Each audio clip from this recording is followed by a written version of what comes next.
По 3 дена лекување од COVID-19 во болницата Волтер Рид, театарско враќање на американскиот претседател Доналд Трамп во Белата куќа.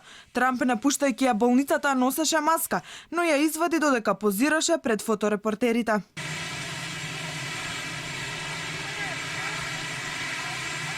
Тој понатаму е заразен со коронавирус и според упатствата на Центарот за контрола и превенција на болести, тој треба да остане во изолација најмалку уште 10 дена. По пристигањето во Белата куќа, Трамп објави кратка порака на Твитер во која им порача на американците дека имаат на располагање најдобри лекови неодамна развиени. You're going to beat it. We have the best medical equipment, we have the best medicines, all developed recently.